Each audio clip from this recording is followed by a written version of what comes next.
Welcome to Plot Armor Online, where authors log in, level up, and sling spells of prose across the realms of fantasy and sci-fi. Dive deep into world building, battle-broken character arcs, and explore magic systems that defy the laws of reality. And maybe logic, too. Each week, a new companion is summoned to raid the latest releases and roast tired tropes with fiery hot takes. Whether you're crafting the first chapter or slaughtering darlings in your 10th rewrite, grab your quill, equip your shield, and roll for initiative. This is Plot Armor Online, hosted by Kevin and Matthew, two scribes on a quest through the multiverse of authorship.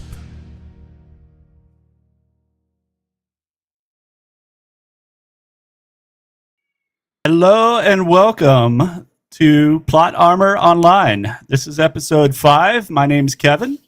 We have Matthew here with us. And hello. Directly below me, from across the pond, we have Mr. Mallory. Nice to meet you All all. righty. So, normally, we start with a little banter, and I wanted to talk with, how I've been doing like some construction and stuff on my house lately. Like it's almost done, but my house is so dusty. There's wood grain dust and just everywhere, and it's crazy. But it is what it is. We have a little bit of news, and I don't know, Mallory, are you doing the anthology with the fellowship this go round, or? Yes, absolutely. Yeah, my story is patch notes from the end of the world. Nice. Yeah, so I was looking at we've got about, say, about 18 authors or so that's kind of pending stories in the review phase. It's almost there. We're almost there. So a lot of people are getting finalized. It'll be a great collection of stories. I will say that there is a few Lovecraftian ish / Poe / it has to be the monoliths, I guess. I mean, I don't know. Something about that monolithic theme that was chosen that it just kind of like draws out the I'm gonna make everybody go mad kind of kind of vibes. I don't know. I mean, so far I've there wasn't something. Yeah, so far I've seen like Cthulhu related. I've seen like 6 or 7 stories arcs that are kind of in the ballpark. They're all going to be different, but it's like in the ballpark. You know what I mean? But I believe next week's the cutoff for the writing, and then we're finalizing reviews, and then it should kind of progress its way into formatting. So let's get to know you. How about you let us know, give us a little bit about yourself, and we'll go from there. Because this is my first time seeing you on screen. I know there's we kind of talked a little bit of this pre-recording, but welcome, dude. Tell us a little bit about yourself. No, thank you. My name's I write lit RPG and progression fantasy fiction. Got a couple of different series that are running on the Amazon at the moment. Yes, because I was a teacher when I kicked off doing all this. Because a lot of my stories have quite a lot of bad language in them and some adult themes. It was felt like a good idea that I didn't necessarily have my face out. But now I've started to do this full time. It's less of a problem now. So my pen name is Mallory. But I've started to do a few more things like this now. I'm trying to do this for a living. So Congratulations. That's a nice step.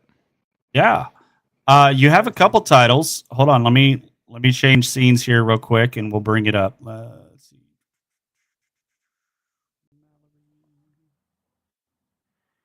So,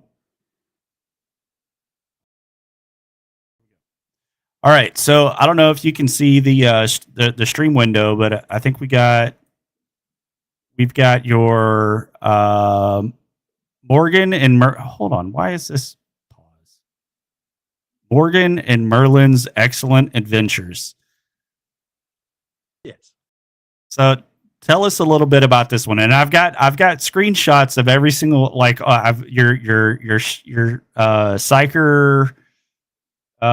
psycher books, and then your other one that's I guess coming in January.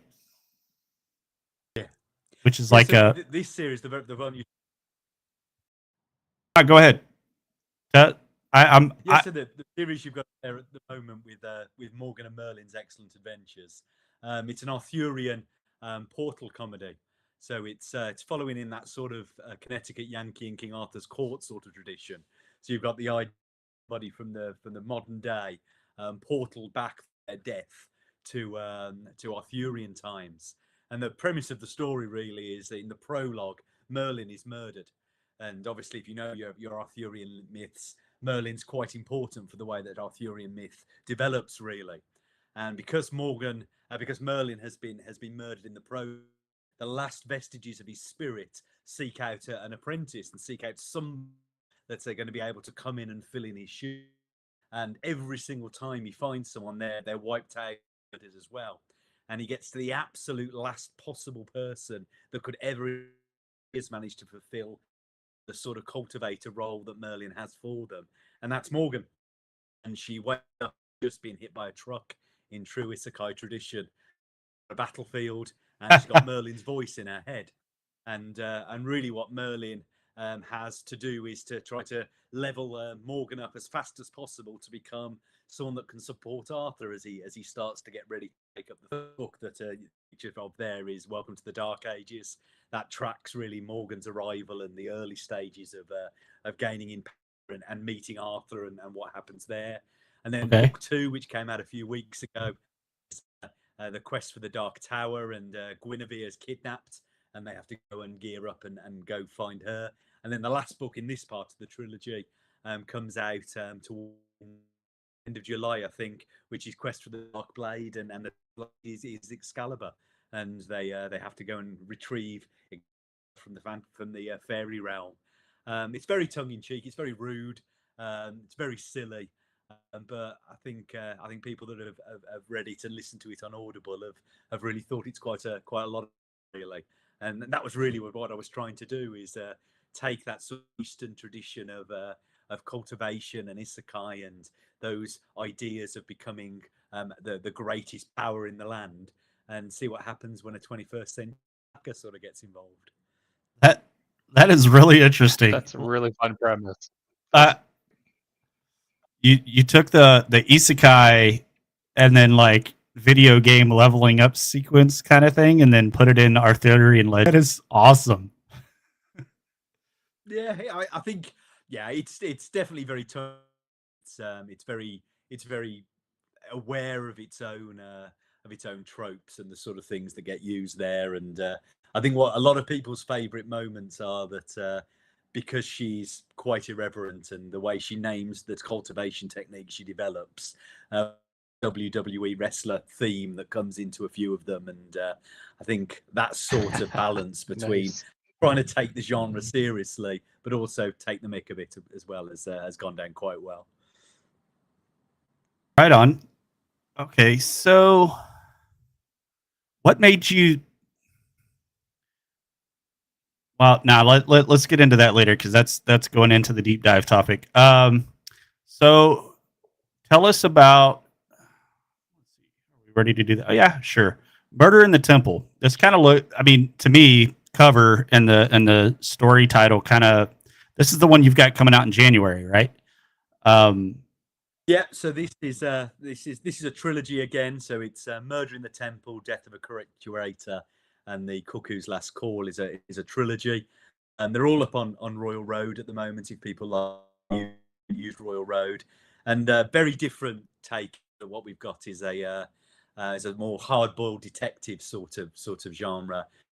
Character there is Lowe, who's the figure in the trench coat, and he used to be a very successful inspector in Saw Police, and then something that becomes clear trilogy went wrong, and he gets castrated, taken off him, and he's left as a completely useless entity, really, in that.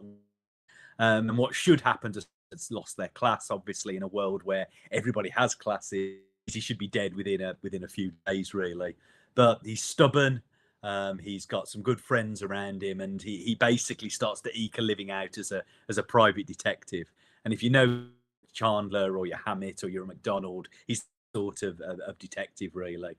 And the story opens really with a very high-powered priestess of fire has been murdered, and no one's to go anywhere near investigating it, because anyone that was able to kill a level 67 priestess is going to be too much to handle, really. So he gets pumped the case by his old boss. And Murder in the Temple, which is the first one that comes out in January, is him investigating the murder of this priestess. It's a proper murder mystery with that are there, so people can work out who's done it. And I think there's a pretty conclusion at the end when it's revealed what's been. And that's the first one, and then, as I say, these two more to come that will come out in I think it's February and then March now. They'd be out earlier, but the narrator that we want for the audio book isn't available until the end of the year, so we thought we'd wait to have the right voice, really, to get it to work for people, and we're excited that he's available for a bit later on in the year. It almost kind of Very gives me like. nice. Go ahead. Is this going to be similar in tone? It seems a lot more serious, but maybe still have some silly elements to it, or? Yeah, it's a much more serious in tone. The Arthurian one's first person narration's very silly, serious at times, but it's predominantly humorous. This, probably the other way around, has some funny moments and some but much more, I think, and much more of within that sort of big sleep sort of tone. So a sort of a detective that's clever, that a bit broken and a bit beat down, but hopefully still makes people laugh at the right moments. Almost like Matt Ryan as John Constantine without his warlock powers, going against like fantasy D&D stuff. I mean, just take him completely out of like DC universe and toss him into Forgotten Realms. And certainly, I think if anyone knows Terry Pratchett at all, the city of Saw is not even close to pretending not to be Ankh-Morpork, really. So there's a lot of that, I think, for anyone that likes the sort of Pratchett-y sort of world as well. Nice. Right on. Very nice. These have some really good premises. So tell us about what is this one? The Psyker Marine. You know, when I first saw this, Yeah. It gave me a Warhammer 40K kind of vibe. Like are you taking the Psykers that are normally like these wimpy little, like guys that are in robes and Mechanicus, whatever, and actually throwing them into Ultramarine stuff, or what's going on with that? This one's very heavily sci-fi, very violent, so quite different in tone to the others, really. The idea of it here is that Earth is invaded.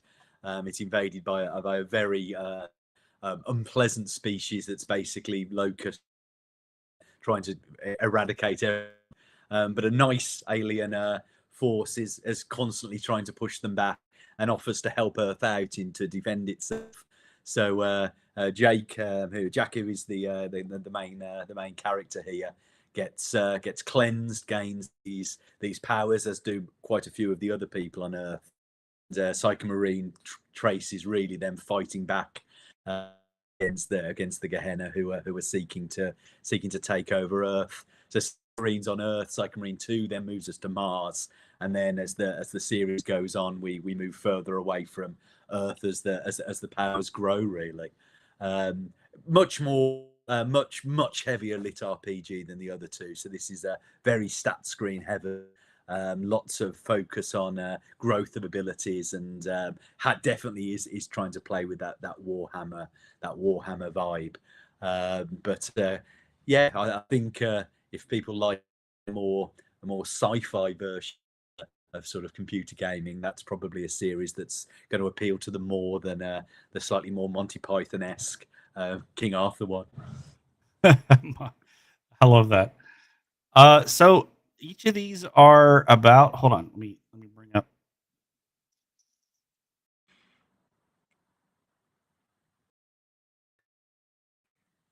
So that says 281 pages for the first book of your Merlin's thing. Are they all about the same size? What's the 5x8, 6x9? What's like?